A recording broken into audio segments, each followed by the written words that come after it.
Siragadikka fans எல்லாருமே வந்து வரணும், திருப்பி வரணும், நீங்கள் பழைய பன்னீர்செல்வமாக வரணும் அப்படிங்கிற மாதிரிலாம் பேசிகிட்டு இருந்தாங்கல்ல. அதுக்கேற்ற மாதிரியே இப்போ வந்து சீரியல் நிஜமாகவே வந்து பேக் அப்படிங்கிற மாதிரி தான் வந்து பல விஷயங்கள் நடக்குது.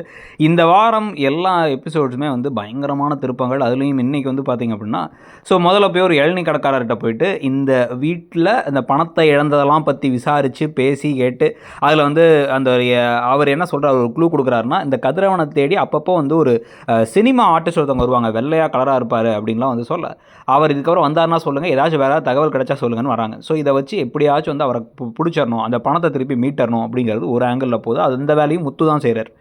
ஸோ இந்த வீட்டில் எல்லாத்துக்கும் சமைக்கணும்னா, எல்லா வேலையும் செய்யணும் அப்படின்னா அதுக்கு வந்து மீனா வேணும். இந்த வீட்டில் எல்லாரும் பிரச்சனையில் மாட்டிட்டாங்கன்னா அதில் காப்பாற்றுறதுக்கு யார் வேணும்னா முத்து வேணும்.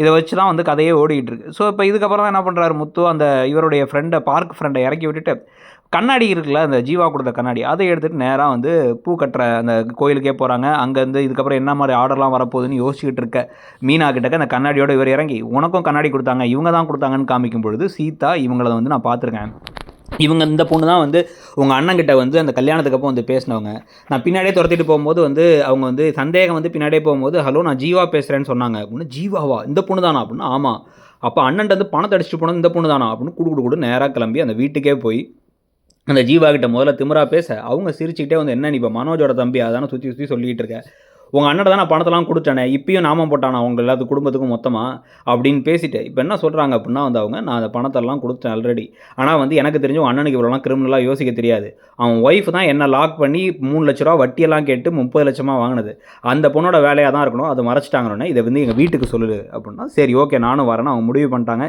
இதுக்கப்புறம் தான் ரோகிணிக்கு இடி காத்துட்ருக்கு.